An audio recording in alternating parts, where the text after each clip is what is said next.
Howdy, in today's tutorial I'm going to be going over the best way to trade, as in shipping goods from one map or one side of the map to another, and going over the best places to ship goods, several caravan routes that you should take yourself to in order to make the most profit off of, and the general areas where you can find cheap goods and where you can sell these goods for profits. And I'll also be going over perks and everything that basically has to do with trying to make a profit through item trading within this game. Okay, so the first part of the trading tutorial we'll be going over is the trading perk, or the trading perks that you can get. I find that actually, depending on what you're doing the most, I do believe that wholesaler will probably be the best if you're trying to use these methods.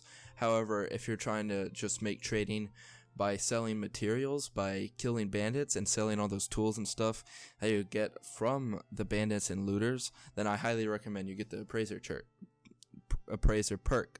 But I personally would definitely recommend the wholesaler if you're trying to go down this pathway. And from then on, I would definitely go on to Caravan Master, as caravans are also way more profitable if you're trying to make money from strictly trading. And I don't necessarily see these rumors as necessarily helpful once you figure out everything else that you can possibly do in order to get the most out of trading.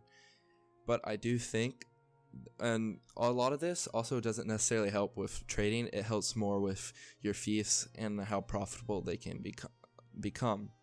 But I do think that Great Investor would also be another good perk to have, which is important.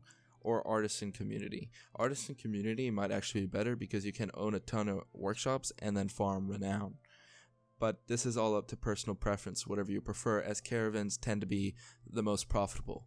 For example, if we take a look here, as we can see, I have my wood workshops at Onira, Sion, and Marunath, and they seem to be profitable. But in the wool workshop, not so much. But in reality, the caravan seems to be more profitable. But this isn't the main focus of the episode, and I will go over caravans and businesses in a different tutorial. But for this, we're strictly going to focus on trading. And by far, the most important perk to have for this is going to be the wholesaler perk, and that's pretty much all you're going to need to make the most out of this trading tutorial. Alright, let's go over the item categories first before we really delve into trading. There are 3 categories in my mind. These are loot and equipables, livestock, and goods. Loot and equipables will fall under like your weapons, your weapons, shields, armor, bows, all this stuff, etc., which is at the top tier. I do not know what that is, but I do believe that these are weapons and equipables. And also, most of these are best to sell as fast as possible or use for crafting. And these are all the stuff that you get off the battlefield. And I think it's best to use on your player and companions rather than just trying to make a profit strictly selling these materials. Although, like I said, getting them from looters and bandits can easily make you some money and does lead to being pretty good anyways. But then there's the livestock category. There are 2 categories. There are horses, as shown here.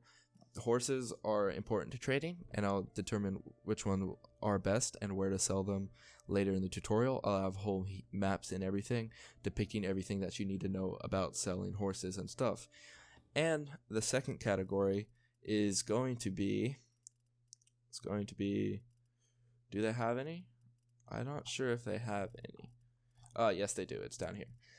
Is going to be your general livestock that aren't horses. These are going to be hogs, sheep, and cows. These are going to be important to making the trading, but I don't think this is the absolute best for trading because you do get a herd slowdown bonus. So if you want to be fast as possible, and by selling livestock for roleplay purposes or anything else, I highly recommend selling horses because you can have a ton of horses. They speed you up, they can help you carry more, and overall, you can also sell them for much better prices, I believe, than you can sell like hogs, sheep, and cows. Because as you can see, cows are expensive here, but they aren't necessarily expensive everywhere, and that's an important thing to keep note of. And finally, we're going to have the goods category. The goods are going to come from like food, like natural resources, and then they're going to be manufactured goods. Fish, grapes, olives, grain, butter, or not butter, grain, meat, flax, clay, hardwood, salt, wool, iron ore, cotton, silver ore, and you catch my drift, are all going to be considered natural resources. While the manufactured goods will be like wine, oil, beer, and butter. I'm not sure if butter is technically like a natural resource because I don't know if it's produced from anything. In my mind, I think you need cows to produce butter, so I'm not entirely sure about that, but butter is the most important resource to have by far in any playthrough. It's M&B Bannerlord after all. But anyways, I do think that jewelry, tools, linen, pottery, let's see, do they have any tools? Tools, silver in general, not just silver ore, but oil, wine, all that stuff, and beer, all that stuff are manufactured goods, and these are way less abundant than natural goods for obvious reason, and manufactured goods are only predicted in separate little areas, and not necessarily every empire has the production capabilities to actually make manufactured goods, so that's important to keep note of. And your primary source of income is definitely going to be the natural goods, or the natural and the manufactured goods. It's going to be the whole goods category, unless you're going to be a horse trader. But it's also good to determine if it's going to be abundant or scarce. And I think that hogs, sheep, and cows and horses are not necessarily the least profit, or not necessarily the least available. I think they're some of the most available, but I do think that like the hides, their meats, wools, and butter, stuff that you get from them is much less available than the hogs, sheep, cows, and horses. So that's important to keep note of, is that rarity means profit. The more scarce something is, the less supply means the more expensive it is. And therefore, if we also take a look at rarity and stuff, we can see that grain turns into beer, olives turns into oil, grapes turns into wine. And that's important. And towns that produce these things have olive presses, wine presses, and breweries.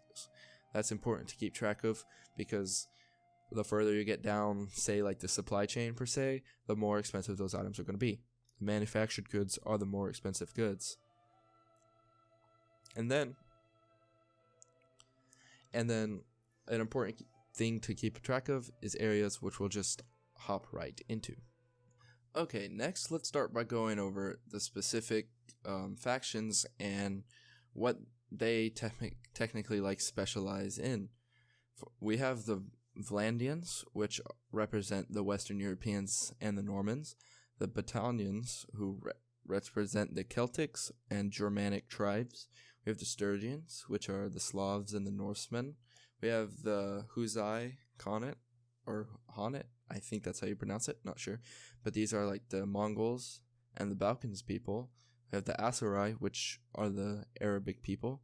We have the Western Empire, which is Western Rome. The Northern Empire, which is Rome itself. And the Southern Empire, which is Eastern Rome, Byzantium. And each of these factions specialize in their own very things. For example, if we take a look at the Vlandians, they have very cheap hogs, but cattle can be very expensive.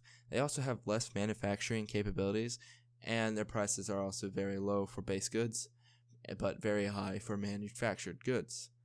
And down in the south, which is, I think, representative of this area right here, is representative of of the Mediterranean.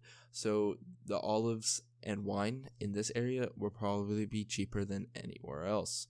And I believe that wine and olives get cheaper as you go up north, but we'll talk more about that later. And the Battanians have overall very cheap prices. They have lots of natural resources such as grain, sheep, hogs, hardwood, and iron ore. And these are the green people right here. And also, their manufactured goods also tend to be more expensive, with jewelry often being the most expensive. Next, we have the Sturgians. They are mostly known for their furs, with some flax and some linen. and they have really cheap furs, which are in demand as you go more and more south, such as the desert regions. And they also have demand for wines, dates, pottery, and olives, and don't tend to have the manufacturing capabilities at all. And then we have the Huzai, which I think KH is pronounced with an H in Mongolian, so I think that's how it's pronounced. But they have lots of herding animals past the mountains. They're good for hides, cows, sheep, and meat, but they do have a demand for salt and olives and wine. And iron ore is also very abundant, and tools are quite cheap here. Horses, steppe horses more specifically, are the cheapest priced here and can easily be sold in other places throughout the map with few available horses. And there's some silver and leather demand, but furs are often demanded there. Next we have the Aserai. They have dates, grains, salt, horses, and fish, and that is really all they have. Oil can also be kind of cheap here, but I wouldn't recommend trading oil personally because it's very, very low abundance and you can't sell it in high qualities to make the most profit possible. And food is also very cheap, especially if you go to this river down here. There is grain out the wazoo. Literally almost every village along that river will be selling grain, which is important to keep track of in case you want to sell grain in other places, but almost every place has grain. It's very good for feeding an army, however.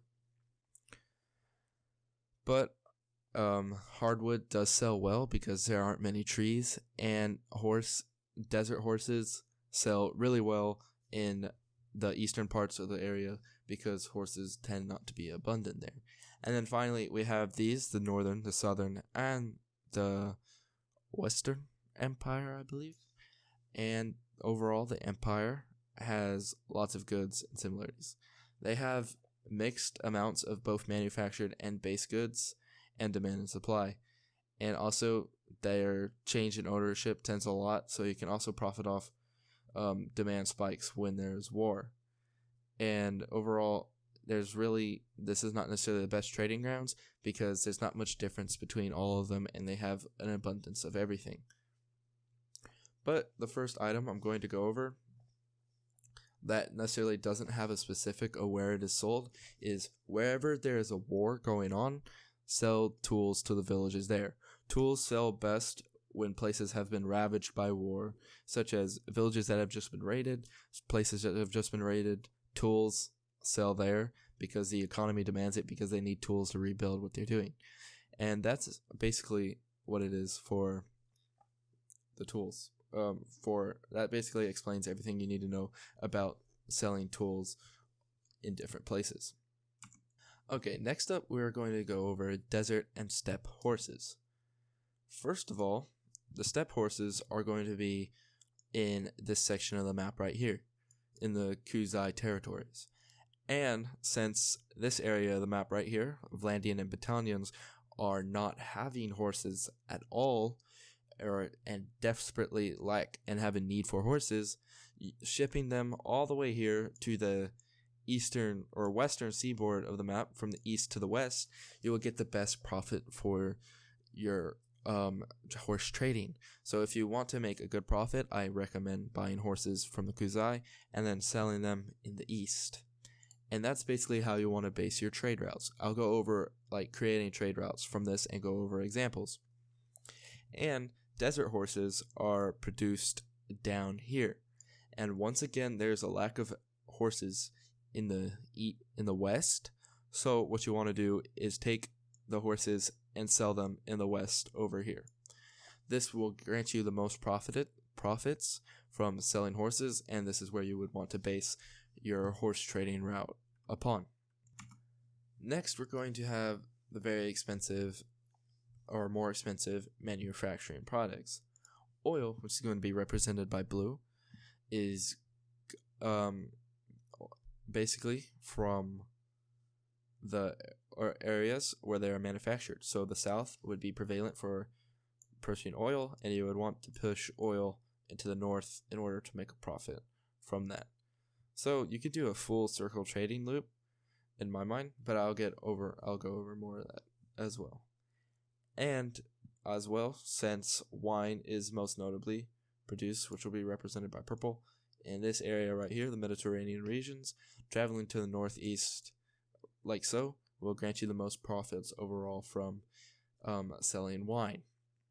And finally, beer is difficult, but areas in high grain areas, which will be represented by this, like here, and mostly around rivers, are known for promoting grain. And the further you go away from water, which will be more towards the center of the map, that's where you will make the most profits from beer. But beer is very difficult to sell, and I would recommend because it's not necessarily the most stable way or stable thing to sell. Okay, next we're going to go over furs, cotton, and flax. Furs are going to be represented by gold or yellow. Furs you're going to get up from the north, and you will want to take this to the Kazai and take this to the Aserai, because these have the most demand for furs, and you want to go pretty much as far as possible because furs are prevalent up here, but furs get incredibly expensive when you ship them to the south to the Aserai. And that's where you would also want to base a trade route off of. And then you have cotton, which will be represented by white. Cotton is produced in these areas right here towards this section of the map, and you will want to take this cotton down to the southwest as much as possible for manufacturing garments and stuff, and due to the lack of supply of cotton being there, and that's where you would make the most profit selling cotton. And finally, represented by lime green, we have flax. Basically, whenever you find manufacturing flax, there's nothing specific about it, but flax is mostly built right here, and you want to ship this towards the center of the map. And also, you probably want to ship this more to the Empire than anywhere else because they have the highest manufacturing, and wherever there's manufacturing demand for flax, that is where you want to sell your flax. Okay, next we're going to be going over velvet, linen, and leather, which are somewhat rare materials, but for velvet, we're going to go with purple. Velvet comes from the west, which is produced up here, this area, in this area, and you want to ship this to the east and south. This will make you the most profits for velvet.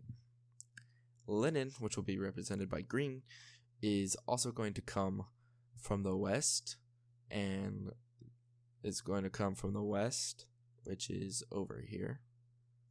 And you're going to want this to ship, and you're going to want, or comes from the west, and then also goes more central than everything here. This place right here has a lack of linen, so that's where you would want to sell the linen. And leather is produced, will be represented by red, and leather is produced up here, and as you go south, that's where you are going to want to sell your leather. Okay, so next, once again, it's going to be going over clay, silver, and hardwood. Hardwood is going to be produced in the heavily forested areas, and you are going to ship that to where there's a lack of forest, which are the Aserai, which will be Vlandians and the Botanians, or basically anywhere with large abundances of wood that can be easily sold to the Aserai, which are lacking trees. Clay, meanwhile, is mostly produced around rivers, which will be represented by gold, but it's produced a lot in this area, and as you go more towards the center of the map right here, you'll make the most profits off that, but I really do not recommend having a lot of clay. But as once again, the Southern Empire is really good for selling your clay, though. As well, then there is silver. Silver is produced everywhere throughout the map, and there's not really one good common place to sell that, but wherever there are shortages of stuff, silver is important to have. And finally, you're going to have iron ore, and iron ore is going to be produced, which is going to be represented by blue, in the top half of the map. And since iron ore is being produced all over these places, you are going to want to take this south and sell this to the Aserai to fuel their wars. Okay, next, what we are going to be going over is going to be over basically just jewelry and pottery. Pottery is going to be mainly developed in the south and the east. In the south and the east, it will be represented by yellow. So basically in this section of the map. So basically what you're going to do is ship your pottery up to the north, or in the west and down here. And then basically what you're going to do is ship it to the northeast. This is where you're going to make the most profits. But also the central areas right here is probably where you'll maybe make the most profits. And jewelry, most predominantly, which will be represented by light blue, is produced in the west and is lacked in the east. So the east is where you're going to want to ship jewelry. So given this rundown of everything, basically I think the most profitable trade routes for you are going to be taking making a loop starting here, buying steppe horses, desert horses, going here, buying desert horses here, selling the desert horses here, selling the desert horses in this area, and then what you're going to want to do is use the money you get from that to get hogs, which will then go over. Then you'll go over here, get the hogs using all the money you got from the profits, buy your velvet or buy your furs and everything from the north, and then while you're taking let's see, what was it? What goes east? Oh yes, your hogs. Once you take your hogs to the east, or olives and grapes, which you want to buy in this area, I'll say olives and grapes because I recommend goods. So once you sell your horses over here, you want to sell your olives and grapes, and then what you want to do, you want to take the olives and grapes, ship them with you over here, keep some money, buy furs right here, come over here, start selling off your olives and grapes over here, and then use that money. And then you want to sell your olives and grapes here, use that money to buy more horses over here. And then what you want to do is dump off your furs right here, sell that to get more horses, and basically repeat the entire cycle. So you want to go horse, horse, olives, grapes, furs, horse, horse. That's basically going to be the cycle, which I think will make the absolute most profit for you, because you're basically covering almost everything in the loop. And if you have any ways you can improve on this money loop per se, or you can either go in a loop, or you could maybe throw in the central and just go straight from the west or the east to the west, and throw in any central goods that may be necessary. And maybe along the way, if you find out what factions are fighting each other, you can pick up tools and sell them to the war-torn factions. But this loop, I do think, is going to end up being very profitable for you, and probably one of the best trade routes you can do to make a profit overall within the game of Bannerlord. So basically, that about covers it all for your trading loops and everything you need to know about trading and what you need to do in order to make the most profit with your items, given your routes areas where you can make, where they all sell, and a full explanation on all that. So thank you guys for watching. Make sure to like the video and subscribe. And if you have any questions about anything, feel free to contact me by leaving a comment down below. Or if you have any suggestions or questions, or anything at all, just feel free to comment down below. Thank you guys for watching. I highly appreciate you watching the video. And if you made it this far, thank you. Seriously, from the bottom of my heart, thank you for watching. I really appreciate it. Anyways, make sure to like and subscribe. See all y'all later.